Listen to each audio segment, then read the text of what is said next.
It's April 3th, 2016, and we want to know, was Cassandra Cain hosed when the hero named disenfranchised outsider youth was already taken? Are Aquaman's newest crime-fighting pals both charmed and dangerous?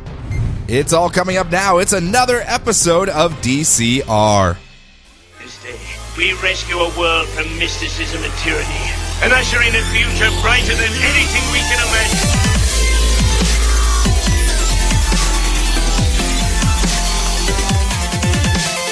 Look! Up in the sky! It's a bird! It's a plane! It's Distress Citizens Radio.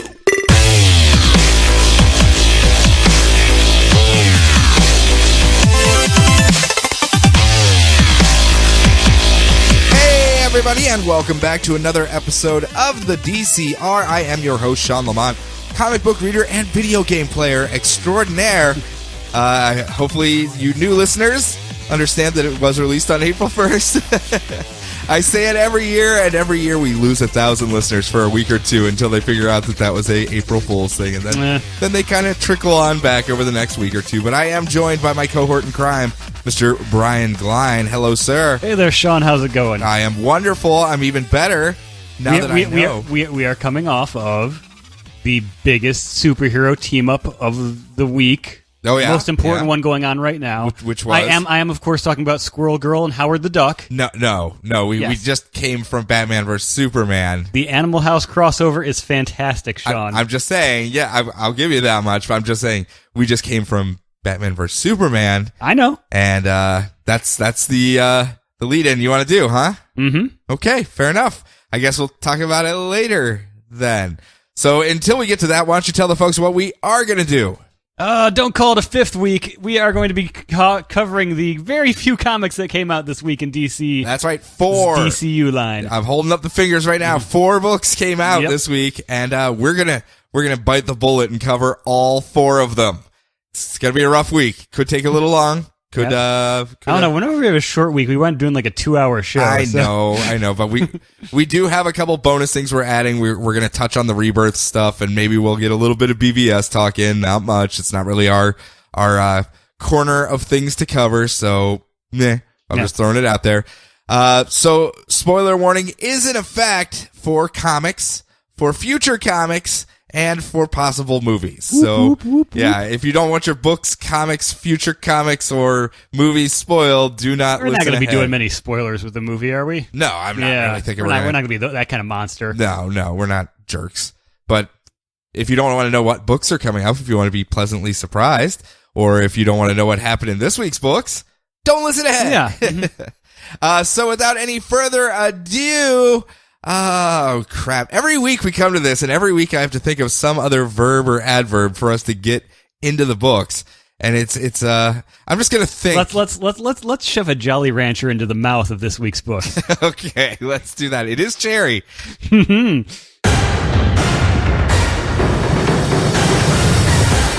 All right, leading off the charge, Batman and Robin Eternal, the end. It's the final issue of Batman and Robin Eternal. Eternity, not that long, only 26 issues. The most blatant case of false advertising. I'm not even going to let you finish it.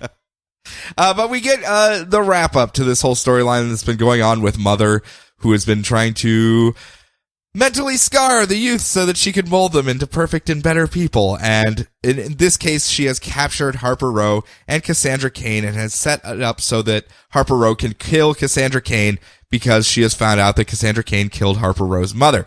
We get a little flashback scene showing that, hey, Harper Row's mom wasn't just a thief. She actually tried to turn her life around. She went to work at a bank because banks love hiring ex-cons. Well, we know how Gotham City's background checks are. So. Honestly, I think anyone could get an HR job in Gotham City. You just walk in and go, you're alive. Go ahead. Come on in. Just do what you got to do. I think everyone actually has a criminal record in Gotham City, though. So maybe just the standards are a little lower. That's all it is. They're just like, it's a little bit lower. But Mother's trying to convince Harper Row to kill Cassandra Cain in revenge and to make her the poster child for her trauma techniques that she's trying to use. But of course, Harper Row goes, hey, you don't know me. You don't know what I've been through. You don't know anything about me. I'm going to let Cassandra Cain go. Meh. No one saw that coming. You thought I was going to kill her.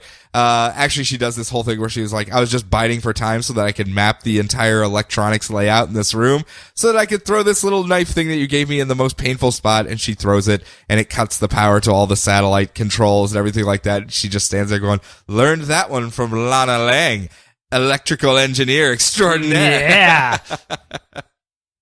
Yeah. So she ends up going, Mother gets all angry. They all start fighting one another, punching each other around. She calls in all of her orphan ninja people to attack. Dick Grayson shows up and calls in all of his Bat family to show up as well. Dimension doors start opening up. People start spilling out all over the place. Mother tries to reset up the controls on the satellite, but unfortunately Azrael kind of uses his computer skills to shut down the satellite. Well, he actually just kind of jumps through it with a giant flaming blade and goes, roar! Yeah, hacker. He's a great hacker. Hacking and slashing. Yeah, well, he literally hacks things up, but I mean, he's a great hacker. I guess, yeah. You have to give him that much. So the fight ensues. Everyone's beating down all of these various orphan ninjas until finally the everything comes to a close when they knock down Mother and she decides to go, well, I've lost this fight, so I'm going to make my getaway by opening up the blast shield that was containing the volcano my base is built upon. Oh yes, remember, I'm a Bond villain. I did bring that up earlier.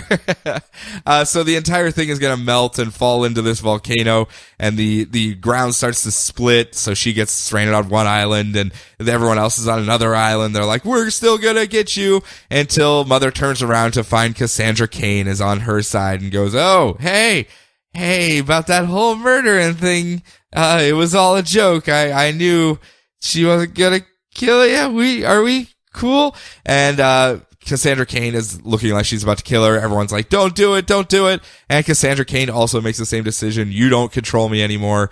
I'm gonna toss you back over to this other middle island so they can pull you over to safety and take you into court. You're gonna see your day in court.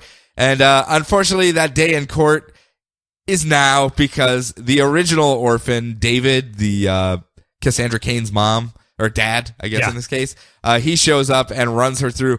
Do you remember the scene from, speaking of Dr. No style villains, the scene from Mike Myers' spy movies? Austin Powers? Yeah, sorry, I had a complete mind blank there. When he dumps the chair down into the volcano and it's just him down there going, I'm very badly burned. Yes. Well, he's been living in a volcano for like days now since he was dumped down there. I guess it's been a couple hours, but still, he's just been hanging down in a volcano, and now that the ground opened up, he's like, I was very badly burned, but I'm here now, and I'm going to stab you through the heart. And he gives one final sorry to his daughter, like, hey, whoops, not a good dad, sorry about that, and then grabs Mother and jumps into the volcano with her, so never to be seen again. It's actually a pretty you don't see a body, but they are diving straight into a pool of molten lava. I mean, it's hard to get away from that one, let's be honest. And everyone ends up escaping. Tovar the Lava King's down there. Unless he is. Everyone ends up escaping out from the Arctic base that they have, and they're standing out there.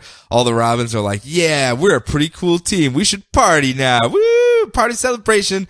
But Dick Grayson channels Batman. He's like, Batman wouldn't do that. Batman would be figuring out all the contingency plans that Mother put into place. Our work isn't done. And everyone's like, God, don't be like that, Grayson.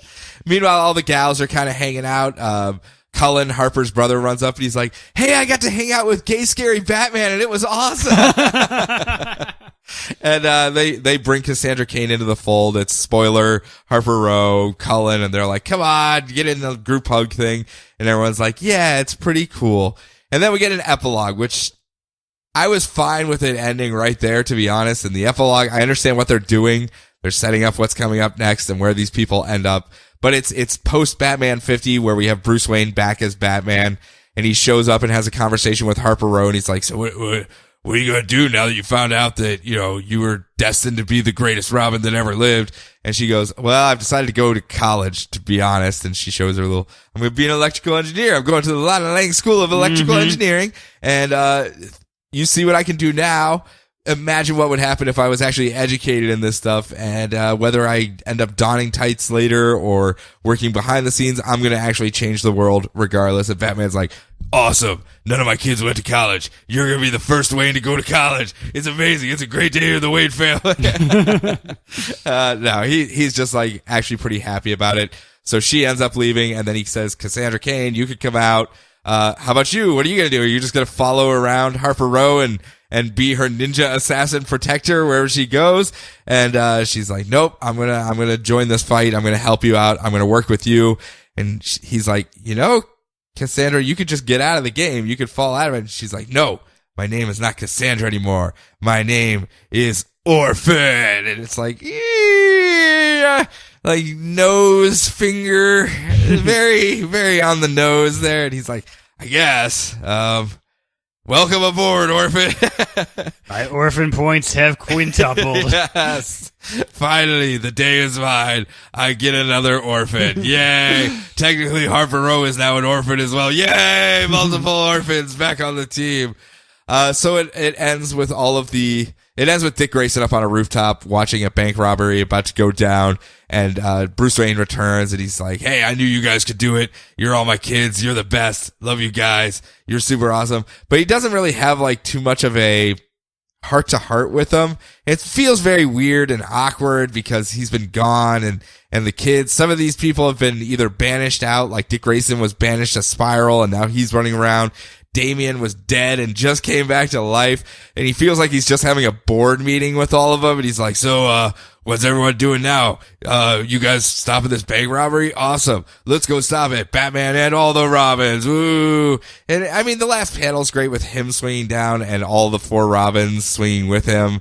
And, you really got to feel bad for those bank robbers who pick like the worst day and time ever to rob a bank. Yeah. But it just felt very clinical and very not, I felt like it needs more room than 2 pages for those guys. Yeah, for him to come back to his sons and them to reunite and everyone to be together again.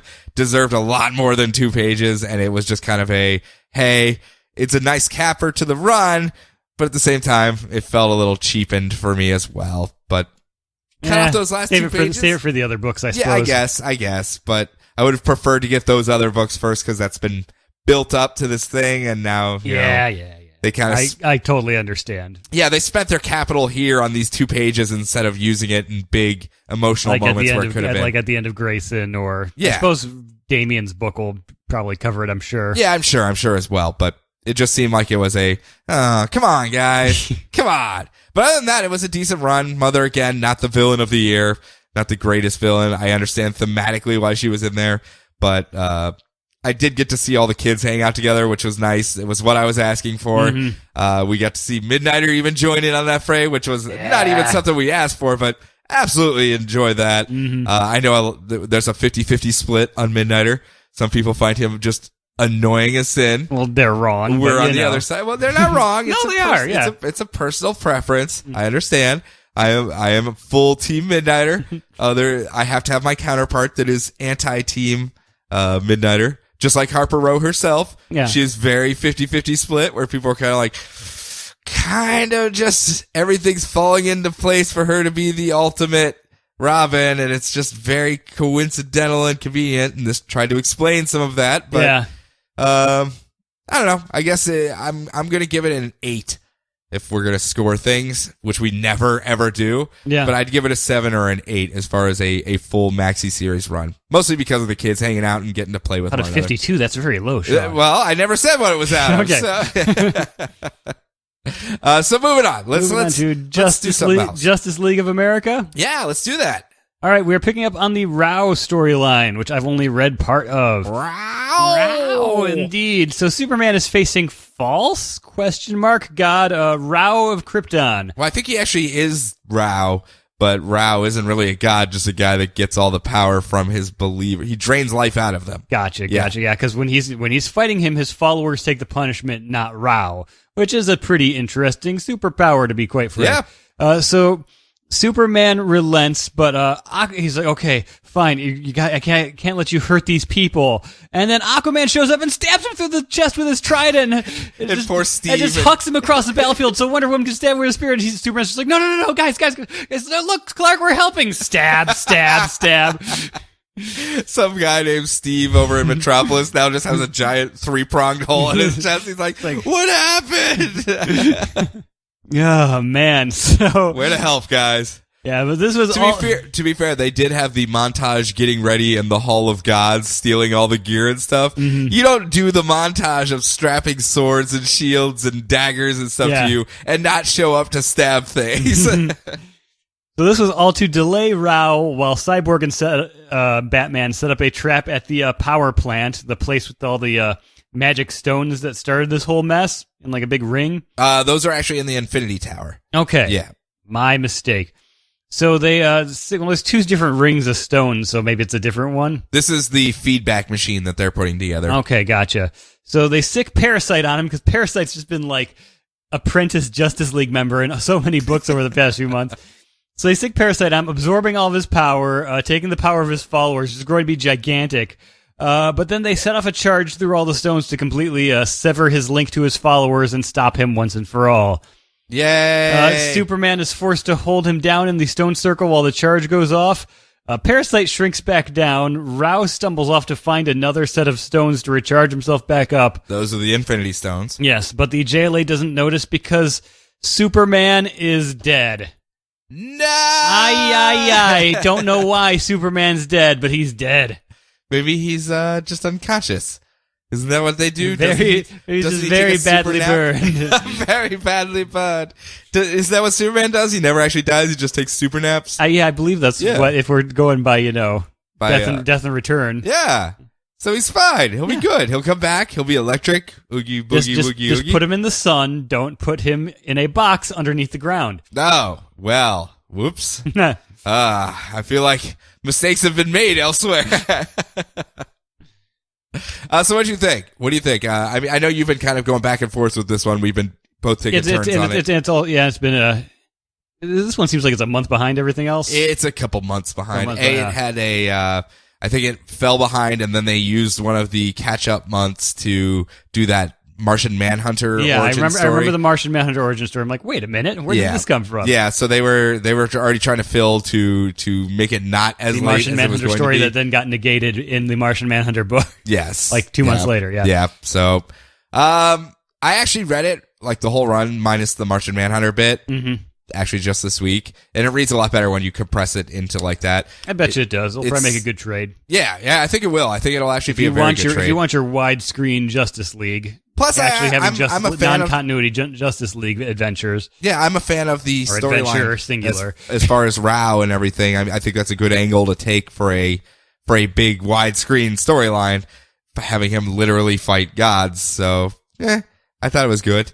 It's my own personal opinion. Yeah, I know. Coming in after only reading the first issue and then listening to you talk about it. Yeah, I'm sure it was a little bit more complicated. I'm a little vague, yeah. Luckily, they didn't get into the Green Lantern Flash stuff because that would have been really awkward. So at least they're back in the present and just there and doing things. Were just sort of there. Like, I thought they went to the future or the past or something. They went to the far, far past and then just came back this issue. So I was like, phew! Yep. Bullet dodge there. Yeah, but in the grand scheme of things, the other 2 books you took would have taken even more work from me. So I took this one. That's pretty much how it was. If you had to jump into Omega Man right now, you would have been like, man, this is sad. And then you would have been like, I don't really follow, but, and then the last issue of Batman and Robin Eternal, that probably didn't make much sense to start you there. So speaking of Omega Man, might as well just get it out of the way. I feel like we should just play sad music right now because sad. Well, let's be fair. Do you remember how this issue ended the last issue ended last month? To be perfectly honest, no. Where they had gone into the giant CNN or C-SPAN government of the planets, and it finally ended with Kyle Rayner taking his ring back and doing his heroic stance and like, no, I will save the entire universe, and holding up his hand and the white light glowing, and it's all like, yeah, here comes Kyle Rayner. He's the White Lantern again, gonna save the day, yay, yay. Do you remember that part? I do not know. Okay, well, it was. That's what happened. That was kind of what happened. Gotcha. But it ends there, and then in this one, it's kind of like just pulling your leg because war is hell, and now they have to fight a war that's very depressing, and people are dying, and even Primus, who's a pacifist, has to shoot people in the head, and feels like he's abandoned everything that he believes in to save others, and Kyle just has to keep fighting, and it's not like just an hour-long punch-em-up down at the bank that he's used to. This is like 30 days of murdering the sons and daughters who just worked for the government, because it was just, that's where they live, that's where they were born, and they joined the army to get an education, and yep, now they're fighting on this planet, and he has to murder them. For Alpha, for Omega. Yep. It's that uncomfortable laugh afterwards, but that's basically what this issue was the setup into the big heroic moment, and then going, there is no heroics in wars. It's shit, guys. Let's be honest. He's been dragged down into the mud into a legitimate war where the Viceroy is sending armies and they're fighting against robot armies, and then it's people armies, and they are fighting it's like day 1, day 4, day 7, and every day it's like, just push a little bit further. We've almost won, guys. Day 9, almost there. Day 14, just push a little bit harder. Day 16, just murder these 6 more people and we'll make it. Day 19, just burn down this village and we'll totally make it to victory. Day 25, just stab them in the face. Stab them in the face and make them stop. Day 29, Primus crying in a corner as he's shooting children in the head. It's like, Jesus Christ, people. Yeah, so here's the problem. It's hard to make this fun. It is really hard to make this fun. So I'm not going to come in and just do all this jokey, laugh, fun stuff. I'm just going to say that is the crux of this issue, and it is very well told. It is very well displayed. It's just very much an experience, I guess I should say. It's not, there's not much as far as plot line. This is war. We're fighting the war. We're having the big, victory battle, and it just ends with everyone just kind of like shells of the former selves, and Kyle Rayner just kind of dejectedly walking off into the night as his comrades celebrate their victory in the latest battle of this war. And it's like, yeah, awesome. Good job. It's good storytelling, not fun to read. So it's a mood thing. Like when there's movies out there that they get nothing but critical acclaim, and you look at it, you look at the synopsis, and you go, this is really well done, but it's just going to make me just hate humanity or be depressed or cry. You're like, I'm just not in the mood for that right now. So it sits on your shelf for like 3 months until you finally decide, all right, I got to do it. And you watch it, and you just feel empty afterward. Yep. Well, that's kind of what Omega Men is for comics. You just watch Will Ferrell drop kick a watermelon for a couple hours instead.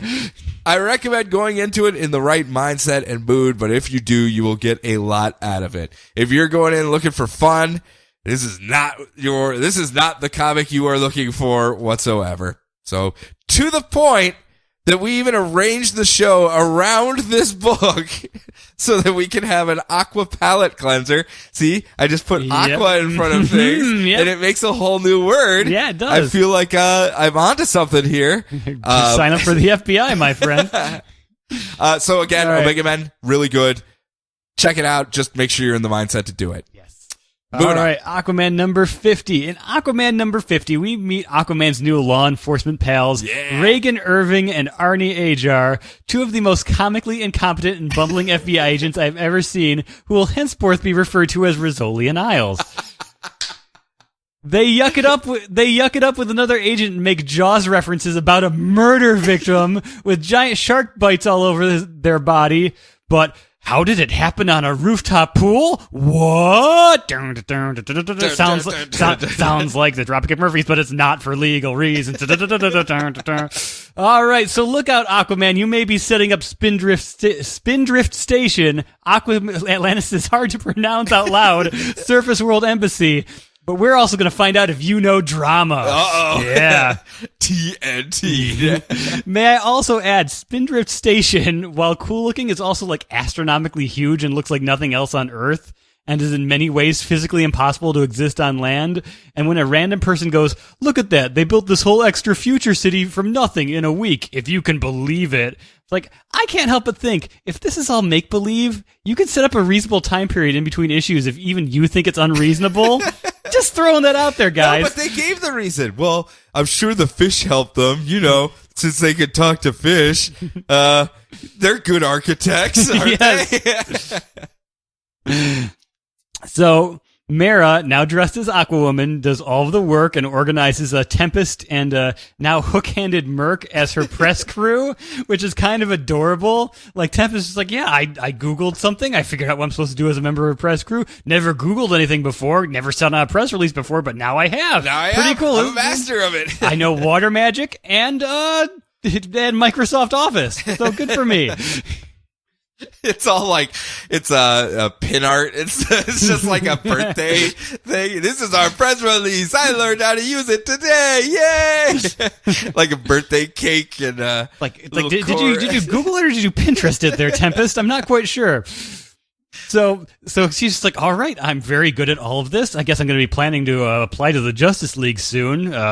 Finally break that glass ceiling and get a second lady on there. I kind of like that whole thing. That was great. Yeah, we're going to get more girls on there now that I'm here. As goofy as I'm being with this issue, the characterization of all of our Aqua pals is spot on and perfect. Yes. Yeah, so as she's making her jokes and japes getting ready to address the public, Aquaman informs her that Rizzoli and Isles are pulling him aside to investigate this Aqua case. And they're both, so Rizzoli and Isles show up. They're both going to crush on Aquaman and Mera, respective to their preferences, and make jokes about breakfast burritos the entire issue. Yep. FBI. So Aquaman investigates the rooftop pool, and holy crap, there's a water teleporting humanoid snake monster thing in there. Whoa! Its name is Dead Water, which we know because Aquaman asks it, did you know they're calling you Dead Water? Just so we know that's what its name now. Rizzoli and Isles also say that that's what they're calling it. Well, yes, I know. So I'm just saying, if they have to give them names. I'm just saying, if they would just bring back Vibe, he could do this in a less clunky fashion. I know. So Dead Water rips up Aquaman's suit, and Aquaman literally stabs him through his chest with a trident. A lot of that going on this week, but he gets better. It's one of those non-lethal tridents, They're very, very popular with the kids. The non-lethal tridents. Yeah. So he teleports through some water, drags Aquaman down below, and he thinks he's going to die. But then he's totally okay, and Dead Water has just turned back into some dude. They take him back to Spindrift to study him, where Mera is doing her open mic night routine to charm the American public into not being scared of Atlanteans. Hey, we put on our swim trunks the same way you do, one fin at a time. So you know that problem when you try to get your lobster to fetch a stick, but it just looks at you like this? Now I'm going to dance in a non-threatening fashion to some top 40 music, and the crowd all stands up and cheers unanimously and dances along with her, while Ellen DeGeneres glowers at her from a corner. Hey, has anyone ever noticed that flounders always swim like this, while tuna, they swim like this?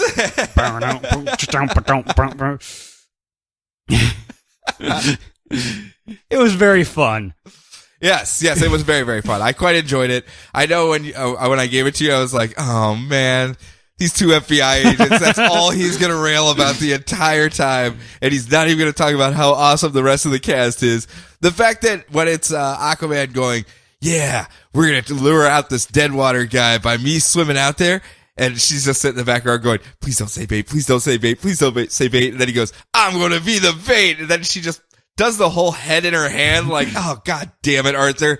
You were the worst human being that has ever lived. But he turns back and smiles at her. He's like, I know exactly what I'm doing. Finger guns. See you later, lady. Why does Kelly identify with Mera so much? I don't understand. It's fun though. It's a fun ride. Well, we'll talk about it here in a second when we get to the DC Rebirth teams, because actually the Abnett is staying on as a writer for Aquaman, so I was pretty happy about that. Brad Walker is actually going to be, and Jesus Marino. Okay. They're going to be joining him for artwork on this one. So we're just treading water. You could join the FBI with Rizzoli and Isles and Brian. I could be Aquaman. Oh, I guess so. Yeah, Aquawoman at least. So fun books. There were 3 fun books and Omega Man. I do want to say Aquaman was my winner of the week, though. It's not very fair since there's 3. But as far as fun books, Omega Man, as far as technically and good storytelling, but I really wasn't in a depression, I hate the world mood when I read it. So technically speaking, it's the better done book. But Aquaman made me giggle a couple times, and that was the mood I was in this weekend. So by God, it won for me. So let's talk the future. We talked the present. We're done with the present. The future, Conan? The future. All the way to the year 2016? No, well, yeah, I guess so. Like a month or 2 from now. They have released the new titles that are going to be released in DC Rebirth. It is not a reboot. It is a relaunch, I guess is the best way to put it. I guess so, yeah. The stories are going to carry over. And they'll clean up some stuff. I'm sure there'll be some minor continuity tweaks to fix things. To use some old language, maybe more of a 0 hour. Yes. Than a crisis. So, with that being said, they have announced what books are coming out and who is going to be the creative teams on them. And we just said about Aquaman, so let's run through the list real quick because there actually isn't that many titles. Remember, we're going into the bi-weekly. Every 2 weeks, some of these issues are going to be coming out, or 17 of these books have a bi-monthly schedule where it's every 2 weeks or 2 issues a month. So it's a fewer titles right now, just as many issues, and we'll see how that plays out moving forward. Yeah. It might be bold. They were bold with the DCU stuff, and that one bit them in the ass, and unfortunately, not surprisingly, I think that was a real shot at the moon right there, where they were like, look, we're going to try telling stories that everyone says they want to read and hope you guys actually buy them. And no one bought them. So it was to be fair, that did come after years and years and years of people assuming, oh yeah, why should I even try this? They're going to give up on it in under a year. I guess, but yeah, if you don't buy it, I think we'll talk about that later as well. But, well, yes. So let's run through the list here real quick. We have Batman. Being written by Tom King, the master of fun and giggling, like he did in Omega Man this week. So, but also Grayson. Exactly, he has done both ends of the spectrum. Vision is kind of in between the two, but. And you've ranted and raved as well. You've joined into the pile of people that keep telling me to read that. Vision is no longer my least favorite Marvel character. So who owns that spot now? Ooh, in Marvel, I don't know. It's still Red Tornado on DC side though. Oh man, not even Mr. Miracle for his action figure. You don't still have spite for that? No. That was Red Tornado. I didn't care for. Oh, okay, fair enough. He'd still just did raise his arms to get rid of his handcuffs that you lost within like 2 weeks, but you know. Que sera. Yeah.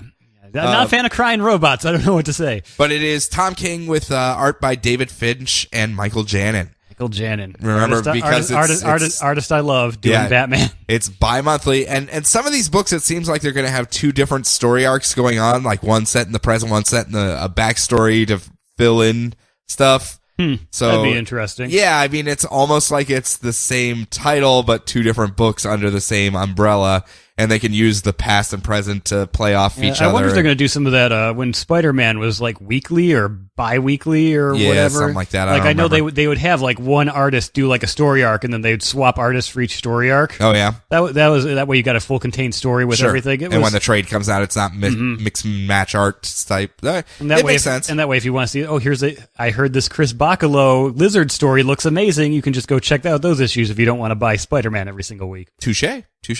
So, that's a pretty powerhouse team, though. Tom King, David Finch, Michael Janin. Yep. Yeah, I don't think Batman's in... Batman is never in any trouble. I almost wonder if you should put some of the better writers on something. I don't know, whatever. We'll see. We have Detective Comics, which the series still will have Batman as the main person, but it's him running a Bat Boot Camp, as it says in the synopsis here, to bring in people who are members of the Bat family, but aren't really like doing too hot in the eyes of public opinion, or look who's on that list. Yeah, it's I'm sorry, it's him and Batwoman running the camp, and it's spoiler Cassandra Cain, Clayface, who is joining up with them, and Tim Drake, who they're like, back to the minors, Tim Drake. You gotta. We gave you like 8 titles. your fastball's slipping. We got to take you back down. Yeah. Make sure you can still throw. I guess Batwoman does have a military background, doesn't she? Yes, she does. And she was hanging out with very military, like West Point style military background. And she was hanging out with Clayface at the end of first series, so that actually kind of makes sense. Yep. So they're closing up some loose ends there. Like to see Killer Croc there, but hey, we've got time. I would love to see Killer Croc in that mix. That would be the bestest ever. Yes. Unless we get a Killer Croc book. Oh. Just following the adventures of Killer Croc and his "What mood will I have today?" Let's see. Moving on, we have. Oh, I'm sorry. That's being done by James Tynion IV, and Eddie Barrows and Alvaro Martinez are set to do the artwork for that one. Another alternating style thing. That one will probably be a lot easier because it has a large cast. They could just have, okay, this week, even weeks we focus on these characters and what they're doing. Odd weeks we focus on these characters and their trials and tribulations in boot camp. So it's pretty easy to do. Nightwing.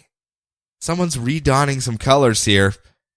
But who? Sad. But who? Oh, really? We already know. So, being written by Tim Seeley with art by Javi Fernandez and Marcus Toe. Toe. I'd go Toe on that one. Yeah, I would too. So that's why I went there first time. No, I said Toe. Oh, damn it. Again, this is Seeley coming over from Grayson into Nightwing. Easy softball there. Yeah, pretty much. People were mad that he was Grayson and missed out on a bunch of great comics. Here, you have your costume back. Yeah, so I'm kind of curious to see how he's going to handle him back in the so long as superheroes. So long as he's still pointing at his butt and making dumb jokes, that's all I want. Songs and making theme songs. I mean, he's kind of goofy. He's fun. We like him. We kind of like him. He's a tolerable Deadpool right now. Yeah. Less meme, more actual humor. Yes, like he thinks and then goes, "This would be a very clever joke for me to say right about now." Yes. And then Aquaman goes, "Yes, I'm putting that in my routine." Yeah. So next up, Batgirl, written by Hope Larson with art by Raphael Albuquerque. Yeah. Hope Larson. Hope Larson. Yes. Well, we know her from Gotham Academy. And Raphael Albuquerque, I know from American Vampire. And Blue Beetle. Gotcha. Yes. Gotcha. That makes a lot more sense. I've seen his work on Batman, like the actual Batman title with Scott Snyder. He would fill it on occasion. And the American Vampire, and I was like, total mismatch? Maybe total mismatch there, but I don't know what style they're going with. I know she's moving out of Burnside. She's going back to Gotham proper. And I guess we're going to get more of a... I thought she was backpacking across China. Well, I just know she's leaving Burnside. Okay. So we'll leave it at that. And we also get, on a similar note, Batgirl and the Birds of Prey, written by Julie Benson and Shauna Benson, with art by Claire Rowe, which features the adventures of Batgirl, Black Canary, and Huntress as they kind of jet set around the world and have adventures together, which could be fun. And Huntress looks like Grayson Huntress. Yes. So... I have a feeling Spiral may not see the end of Grayson. Well, considering it was being run by the entire Nets family, and then that kind of falls apart, I'm assuming, or at least has a some sort of resolution to it that would not leave any of the good guys working with Spiral anymore. That's where I'm thinking that's probably going to end up. So she needs a home. Why not hang out with the gal pals? That'll be fun. I don't know probably any of those. Probably one of the best Huntress costumes I've seen in a while, too. It's pretty solid. Nice references back to the old stuff while still being something new. So I like it. I enjoy it. In the Bat family as well. No ab windows. No ab windows. We also get All-Star Batman. No Robin. No GD Batman. No goddamn Batman. That is where Scott Snyder is going. We had talked earlier about how he is moving off because he doesn't want to do the bi-weekly, or 2 issues a month schedule. And then he moved to Detective, and then Detective became a 2 issues a month, so they're just giving him his own book, All-Star Batman, which is Scott Snyder and John Romita Jr., actually Sean Gordon Murphy, Jacques, a lot of artists. A lot of really cool visual artists. Yeah, who are with very unique styles. I don't know if it's going to be more of a just collection of different stories. I've heard it's sort of highlighting the villains. Is it really? That's what I've heard. That could be interesting. The preview art for it is a really cool like rundown of like the classic Batman villains. Huh. All done in a really cool, sketchy style. So, well, I may be looking forward to that. Yes. So I think Croc's one of them. Let's see who. Oh, yes. Let's see what else we got here. Moving on to Superman Action Comics, written by Dan Jurgens. Dan Jurgens. Mm-hmm. Is it Jurgens? I don't know if it's Jurgens or Jurgens. I've never got. You'd think we've been doing this show long enough. We've been asking that question. Someone would let us know. But no one will tell us. Why will no one tell us? But that's with art by Patrick Zurcher, Tyler Kirkham, Segovia. It was basically like, hey, we heard there's a bunch of people that could draw Superman really well, so we're just gonna give them Superman books. And we went, that's a good idea. That's a good idea. Yeah, Patrick Zurcher on Future's End drew the best Superman we'd seen in a good long time. Like dazzlingly good. Yeah. And to see him back and able to do that full time now, hey, yeah, I'm on for that. Let's see what else we got. Superman, written by Peter J. Tomasi with Patrick Gleason. With Gleason on art with Doug Actually, Mahnke. it says written by Tomasi and Gleason with art by Gleason and Mahnke. Yeah, that's what I was saying. Yeah, that's a pretty, book. That's a book. That one's gonna be pretty potent right there, Mm-hmm. and especially with those three who have all worked together so much over the years. Yeah, I mean, you're gonna see some nice clockwork Superman there. Yeah, and I don't mean that in a bad way either. No, it's a matter of they gel. Precision German engineered Superman. Yes. You would think Dan Jurgens would be able to do that precision German engineering, but he may be a Jurgens. Fine Swiss. We don't know. What if it's fine Swiss craftsmanship? I don't know. I just wish someone would tell us. Again, but those three have worked together on various projects for many, many years, and a lot of these teams, that's how well they gel. And sometimes it's not. Sometimes it's the opposite end. As we all know at the beginning of the New 52, Snyder and Capullo hated each other. Absolutely hated each other. I mean, it was no mystery. They were very vocal about it, about how much they hated each other and their styles. And by the time they were actually releasing books, like once the first issue hit, they had already figured out each other's personalities, I guess, and gelled really, really well. So having that team that gels really well is really good. It leads to really good books. It really, really does. So I have high bar set for that one, guys. Not trying to put any pressure on you, but high bar is being set in my mind on that one. Next up, New Superman. It's they changed the flavor, changed the formula. Yeah. So it's being written by Gene Luen Yang. Gotcha. With art by Victor Bogdanovich. Is that what it is? I believe so. Thank you. I'm glad I know you're someone here. with a very similar name. Okay. I would assume it's pronounced that way. Fair enough. They are doing a new Superman, a different take, something we're probably going to get some more history on with the upcoming Super League storyline that's coming out of Superman that's leading into Rebirth. But this is about a Superman from Hong Kong, I believe. Shanghai, yes. Shanghai, named Kenji Kong. Yeah, who's given Superman's powers and has to figure out how to be Superman, I guess. So. Yeah, one of my biggest gripes is usually it's like there's too many people with Superman's powers, so how is Superman special? So let's see how this plays out, because we've seen some good stuff from Gene so far. Yeah. And over in Shanghai, I have a great I know it's not in Shanghai, but they can just take a boat over, and great supporting cast members that have already been introduced. I'm just saying. Yeah. They could maybe work their way in here. I know. We also get Supergirl being written by Steve Orlando with art by Brian Ching. Is that correct? Don't know Brian Ching. Yeah, I don't know him either. Huh. I will have to check out some of his artwork. I've seen some of the concept art that's been coming out. Art, yeah. Yeah, and it looks pretty solid. Orlando, obviously very fun. If it's your style, if Midnighter is your style, and he may be going a completely different angle. I hate pigeonholing writers into specific books and styles. But if we can bring some of the joy that Midnighter has for punching people to the same level of joy that, like, say, Supergirl has for ice cream. Yep. You know, I couldn't argue with that. I can get behind that. I'm just happy to see him getting a book and sticking around, because we knew Midnighter wasn't going to be here, and I like his work. So yes. And just while we're still talking about Supergirl, me and Kelly watched the Flash crossover last night. Oh yeah, and the sheer joy on Kelly's face when Supergirl got the Flash ice cream. Yes, she was like, "That's what I would do too." So. Do you like his humble bragging the entire time? Oh my god! Could you two perfect physical specimens just go get a room already? Just go over there. Next up, we have Trinity being written by Francis Manapul with art by Francis Manapul and Clay Mann. Jeez, just mic drop on that one. Yeah, just kind of like, hey, you like pretty things and you like what he did with Flash? Come check it out. See what's going on over here. And that Trinity, I'm assuming, is actually Superman, Batman, and Wonder Woman, not the Trinity of Sin who have shown up in the past.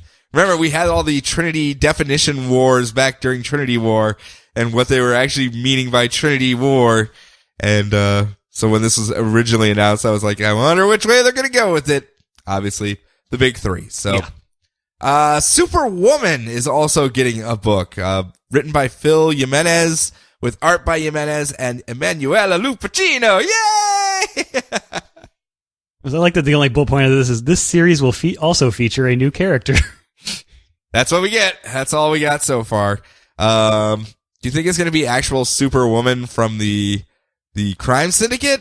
That'd be weird. That'd be a really weird book, because she's been nothing but creepy and masochistic for the entire time she's been around. Yeah. Unless the baby is born and she moves into the suburbs and it's like an American style TV show. Maybe. With them trying to so it features a new character. So yeah, I guess that would kind of shoot that out of the sky. So Lois getting powers or something, but that wouldn't be a new character. So hey, who knows? I guess we'll find out. We'll learn together in the future. Wonder Woman being written by Greg Rucka with art by Nicola Scott. Pretty powerful team right there. I know. No, don't stop. No, don't make me read this. I know a lot of people were surprised Greg Rucka came back to DC. I guess after 52 or something, there was some bad blood there that maybe has cooled, and now he's willing to come back and do Wonder Woman. So I'm curious to see what he does. What was it he did recently that I really, really liked? One of the Convergence. Yeah, the Convergence. The question one. Yep. And I really, really like that one. So I'm going to check out more of his stuff. Obviously, he also did work on 52 as well, if I remember correctly. I believe he was he did all the Question Montoya stuff. Yeah. Yep. So I'm already on board with stuff of his that I've read. I like his style, but I have not. I'm self-admitting I don't have that much more breadth out from that. So I'm curious to see what he does with Wonder Woman. Sorry, I have to say. Yeah, I know. Sorry. Moving on. Justice League being written by Brian Hitch with art by Tony Daniel and Fernando Pasarin. Boom. Widest of wide screens. Big stories, right? Isn't that what we're getting right now in JLA? I would have to assume, yeah. Is this going to be another one of those that JLA becomes JL or Justice League in this case? Because they keep changing the goddamn name on me as far as Justice League. Like, trying to figure out a chronological order of Justice League is a nightmare when you go back in time, because they just change the title arbitrarily. Just read JLA by Grant Morrison. You're good. Well, I can't just keep reading that one if I'm trying to learn the backstory stuff. I mean, you know. I have to leave that and move on. It's just very annoying, because it's like JLA, Justice League of America, the JLA of Detroit, the JLA jail. The current Brian Hitch one is like JLA, Justice League of America. Subtitles. Subtitle it in, and it's like, screw you guys. Just pick a title and stick with it. Next up, Hal Jordan and the Green Lantern Corps, written by Venditti with art by Ethan Van Sciver and Rafa Sandoval. Sandoval? I'm sorry. I'll learn it. Or if you want to send us how Jurgen pronounces his name. Yeah, seriously. And how you pronounce your name, we're all squaresies at that point. So Ethan Van Sciver's coming back to Green Lantern. No, don't. Yeah. Stop. Again.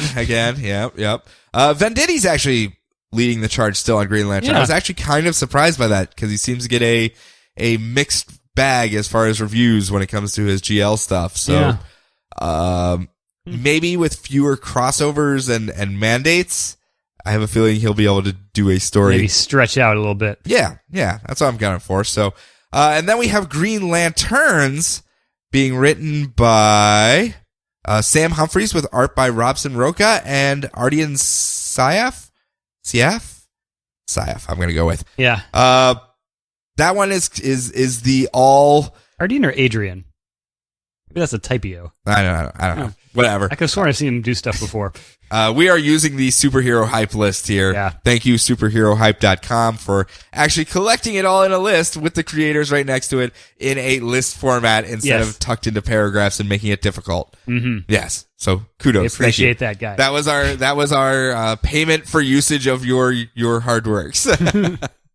Let's see what else we got here. Or what was I talking about? Green Lanterns. Yes. That is the Green Lanterns that are not being used anywhere. Like Power Ring and who is that other Green Lantern that we're always joking around about how he never gets to do anything all the time? It's almost like he should be in this book as a co-headliner, but he is. So. Okay. Let's see. The Flash, written by Joshua Williamson with art by Carmine Di Giandomenico and Neil Gouge. Gouge? I think it's Googe. I could be wrong. Okay. You guys are killing me. I should probably What do I know Joshua Williamson from? Well, he just wrote something recently. But I don't think that. Oh, Nailbiter. Oh yes, you're always talking about that. Yes, that's where it is. So, God, what book is he doing here? He's doing Flash. Whew, that's a change of pace right there. Well, maybe he'll go more crime procedural. Yeah. And Nailbiter has a lot of that stuff in it. So, yeah, I can see where this works. Again, I don't like pigeonholing the writers, but whoa, Nailbiter is off on its own little path over there that does not cross over with Flash very much. That's for damn sure. Let's see. Cyborg, being written by John Semper with art by Will Conrad and Paul Pelletier. See, I know that one. Yeah. I know that one. I said that one enough. It's continuing. I'm very happy to see that. I'm very happy to see that we've actually got a supporting cast now for Cyborg to use and have adventures and maybe have like more than just playing ping pong with Shazam or Xbox with Shazam or Rock'em Sock'em Robots with Shazam or Quarters with Shazam. I mean, they're really just kind of just hanging out all the time, and it's nice to see he's more than just the guy that opens up boom tubes for the rest of the team to fly around in and shoot sonic rays all over the place. So I hope we get to continue that exploration into him. We had already covered Aquaman as far as that being Abnett and Walker with art by Walker, Marino, and Brion. And let's see who else we got here. Titans. Spinning out of the pages of Titans Hunt, Brian. Yep. They're done hunting. They're just tightening around now. Okay. And that is also being written by Dan Abnett with art by Brett Booth. So, see? Yep. You get some more of your Titan pals running around. And I guess that's going to be the older stuff. Or I don't know if it is. I don't know if they're my pals. I'm becoming pals with them, I suppose. Well, is that the Damian-led team? Because remember, Damian's supposed to be taking over the Teen Titans here. Oh, no, there's a Teen Titans down here at the bottom. Gotcha, so that's the one that we're looking for. Okay, so this one will be the Out of Titans Hunt, all of the old team hanging out together with Horatio Hornblower and who else is on that team? Cave Boy. And yeah, I mean, all those headlining characters that people are just gnashing at the teeth to see. So, yep.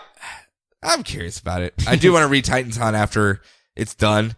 Again, that whole thing where I was like, I don't know anything about these characters. I don't want to just have this be the introduction to them because it doesn't feel like they're having the time to actually introduce them, but we'll see. Suicide Squad being written by Rob Williams with art by Jim Lee and Philip Tan. So obviously Martian Manhunter is going to join the Suicide Squad. Oh man. And, it'll actually be Will Smith was Martian Manhunter in disguise all along. Oh. Yep, see? Put it all together for you. We also get Harley Quinn, written by Palmiotti and Connor, with art by Harden and Timms, so they get to continue their fun. I don't see why they wouldn't. So. I don't either. It's been selling like hot cakes of late. Green Arrow, written by Ben Percy, with art by Otto Schmidt with Juan Ferreira. I believe we're just going with Ferreira. Okay, good. Percy's the one currently writing it, correct? I believe so. Yeah, so I mean, it's getting to maintain its crazy zany Lupinex angle that it's going. Yes. Maybe we'll get Green Werewolf here in the near future. I do want to see how that plays out. I know, I'm not gonna right? lie. I really do want to see how that plays out. Surprise of all surprises when it comes to a full line relaunch, Red Hood and the Outlaws has survived with Scott Lobdell writing and art by Dexter Soy. So, we are adding some characters, or at least changing the lineup somewhat, because all we get is featuring Red Hood, Artemis, and Bizarro. Oh, Maji. Yeah, so that's pretty much going to be zaniness, I think. Fully embrace the Zane at that point. I can imagine. Maybe they'll put Billy Zane in there with them so they can have all the zaniness in one location. We also get the Hellblazer, written by Simon Oliver with art by Moritat. We had talked about that prior. Yeah, sad to see the writers change, but can't complain about Moritat doing that. No, we really like his work. So we get Deathstroke, written by Christopher Priest with art by Carlo Pagulayan, Igor Vitorina, and Feli Watanabe. Oh, jeez. I really should have read this list first.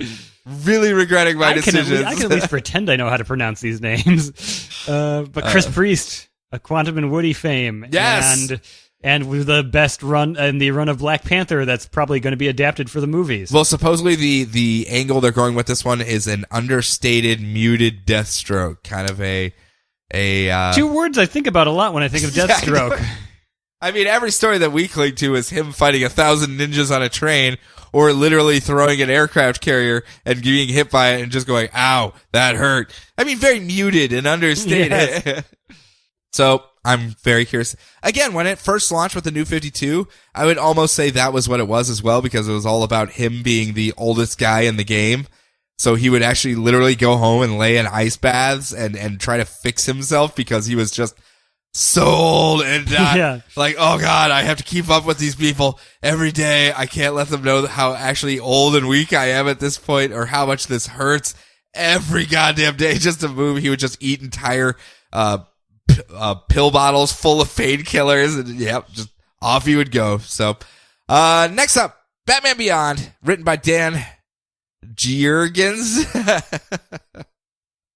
With art by Bernard Chang, so it gets continue on. Continuing on, I heard tale that yes, we might be getting a new Batman Beyond. McGinnis is coming back. Yeah, so. Because Tim Drake, back to the minors. Yep, back to the minors. Not even in the future does Cal Corcoran get to be Batman.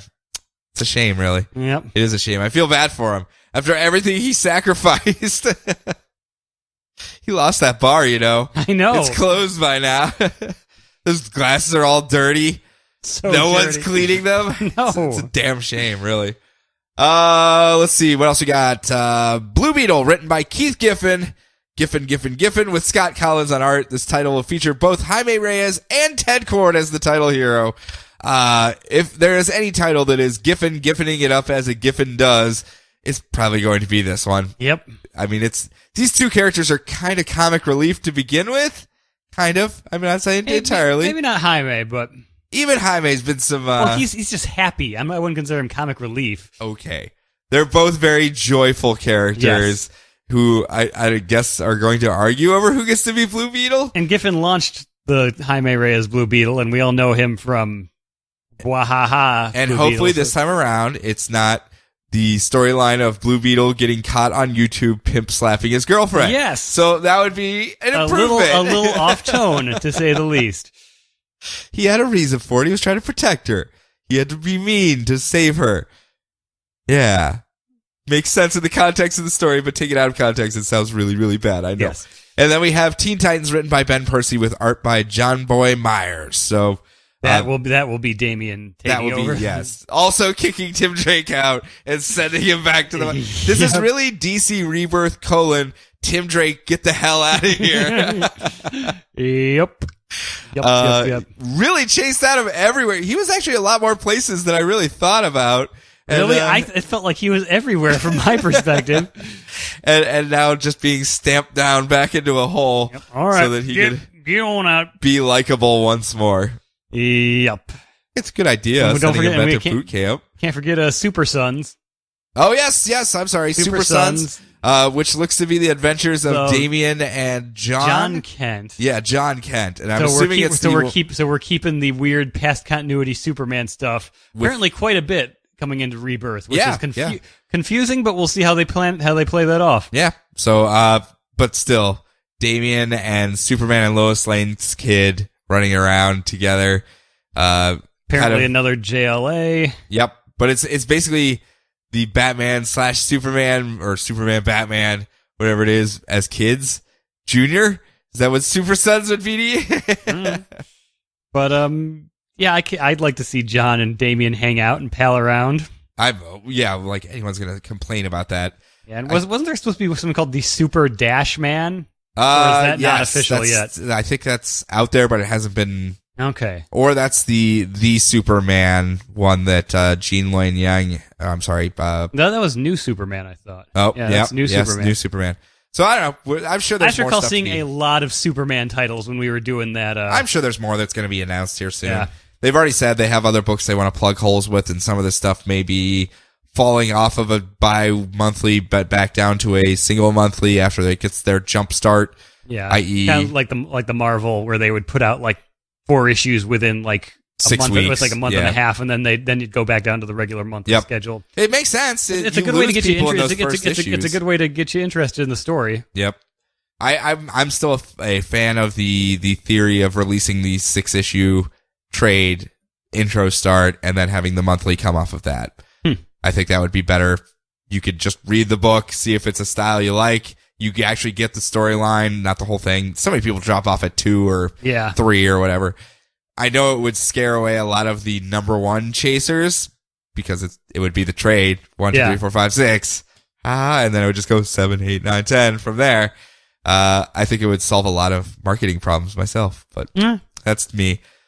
Marketing problems from our end, not from their end, where they rake in giant piles of money when it has a number 1 on it. So I understand why they wouldn't fix that whatsoever. But that's it. Do you want to talk about Batman vs. Superman, or do you just want to be a grumpy sourpuss? There was a lot of cool stuff in it. All right. I actually liked Lex Luthor. I did too. Which apparently that's the thing a lot of people are complaining about. Yep. Especially when you put it in the context of him possibly being corrupted by other people. Yes. And his mind may be damaged from that. So yeah, and there was, like I said, there's a lot of cool stuff. You had to wait through a lot of very slow, sad stuff to get to it, and I still don't think that cool stuff was necessarily earned. As far as like storytelling wise, I don't think you earned a lot of those moments at the end of the movie. Okay, I see what you're saying. I think it's just like, as far as the general public, or as far as the main characters themselves. Both, actually. Okay, both. I can see the general public. I get that one quite a bit, especially where they had left off before the climax of the movie. Not exactly left off on good terms with the general population of the planet, and that was a little bit of a 180. Understandable. Yeah. But with the characters themselves, I thought it was earned. I thought it was. Okay. Yeah. I'll take each their own, I suppose. As far as Lois, Batman, Wonder Woman, Clark, I thought they earned their reactions at the end. And I just think they cashed in some storytelling chips early. I think it would have been another movie or 2 before I would have played that card myself. But and you know, but we actually talked about that beforehand, where it was they only got 3 or 4 more years of these movies coming. And with these cast people, so they're like, gotta go. Yeah. Yes, I know.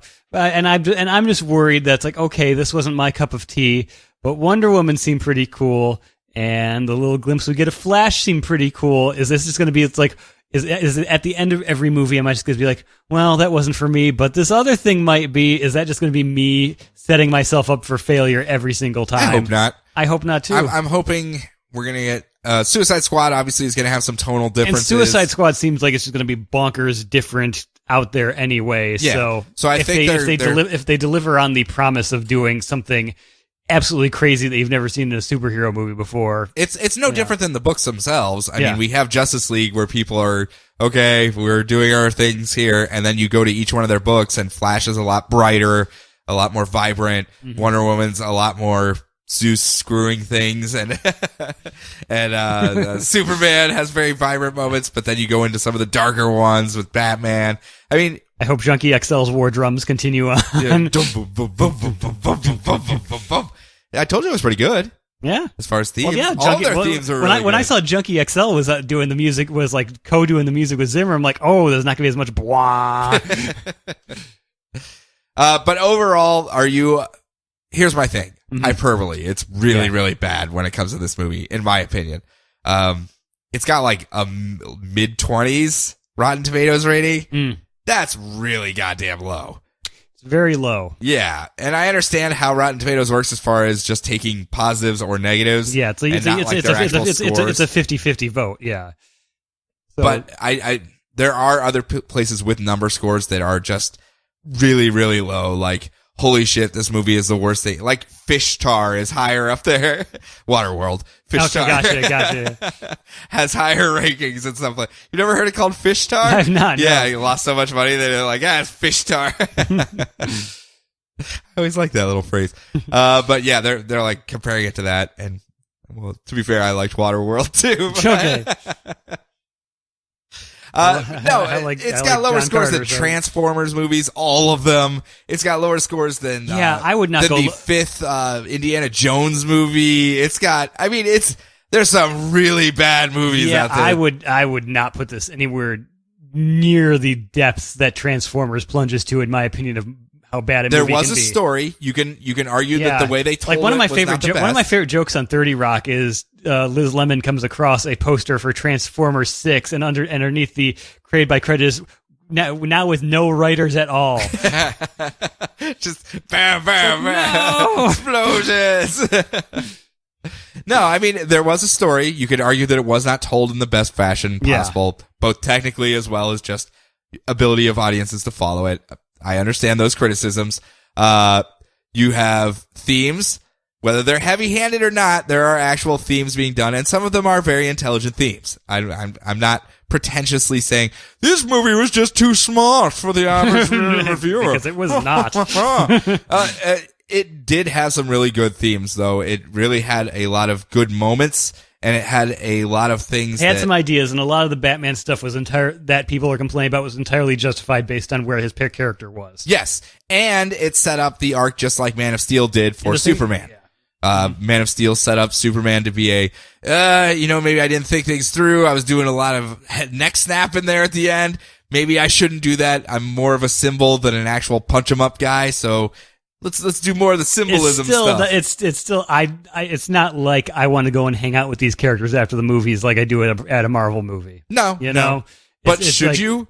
I guess is the question. Okay, Grinder. No, what if it didn't? No, I'm not saying that to be snarky. I'm just saying when it comes to showing gods and making them human and showing that they're not perfect and stuff like that, which is the goal of these movies right now.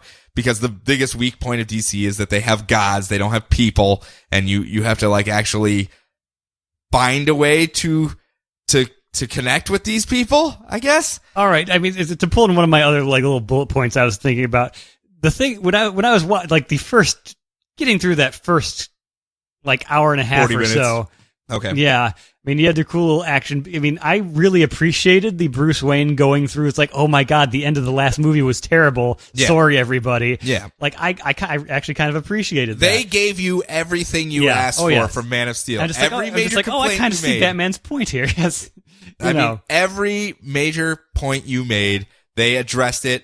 Or they blatantly tried to fix it. How many news reports or this area of the city is totally abandoned. Yes, no don't one worry, is in everybody. these buildings. Yes.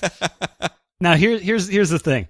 When there's an old, I believe it's Kurt Busiek, Justice League, JLA, Avengers crossover. Yep. and they both wind the up happy and the gritty, and they wind up transposing each other's universes, and like everyone's super scared of and fears, the Justice League because in the Marvel universe they're like they're super concerned about heroes, and then the Avengers go off to the DC universe and it's like, oh, thanks for saving us, new heroes, this is great. And they're like, wait a minute, this is fantastic. And so it's like, and the thing is, in the Marvel movies, people are still super skeptical of the heroes to a certain extent. Are they though?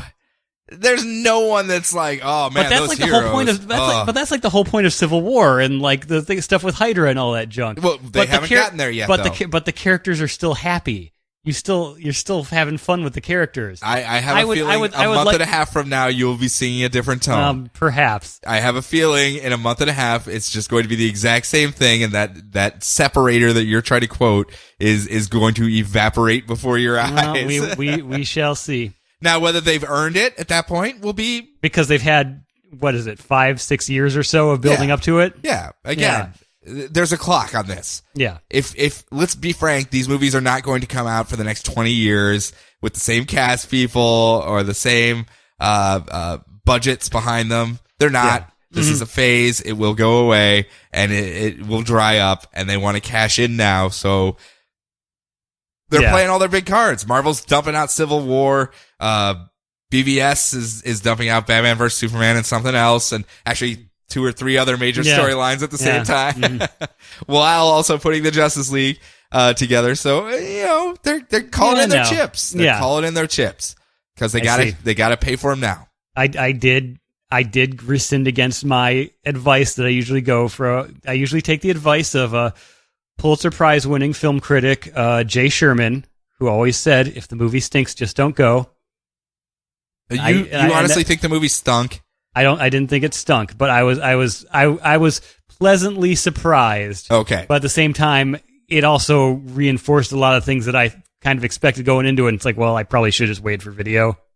No, that's my fault. I forced you to go. Yeah, I know. But regardless, I'm happy to hear you were at least pleasantly surprised by portions of it. There were enough redeeming factors to make it worth not walking out, which I know is a low bar, but it's still something you do. So the only movie I've ever wanted to walk out of was Down Periscope, and I got free tickets to that one. Yeah. Holy crud, was that something? That's something, all right. So also, there was one of those ultimate sadness like Oscar movies that I think I went to with my dad once, and I just getting angrier and angrier at how terrible the movie was. I'm like, this is just making me sad. Wait till Omega Men, the movie, comes out. Well, it fit in with the DC Cinematic Universe. Push that in there. Yep. It's not that bad. It's so horrible, dude. Can't believe how grumpy you are about this stuff. It was so much happier. You saw Wonder Woman get knocked over. I think she's the only person that smiles in the movie besides the Flash. Nope. Batman does as well as Superman. So okay. Take that, sucker. Sucker. So much fun. But that's it. We're going to close out. We've already done an hour and 15 minutes. I've got places to go. I've got places to go. So with reminder, you guys go out there and buy these books. Maybe not now. Maybe in a month and a half when Rebirth comes out. Completely understandable. But pick up the trades and stuff. Maybe that sounded interesting to you. That's about all I could say. And I'm not kidding about how much fun the Squirrel Girl Howard the Duck crossover is. Get out of here. Go start your own podcast, jackass. So from all of us here, enjoy your books, enjoy your week, enjoy your lives, and we're going to talk to you next week.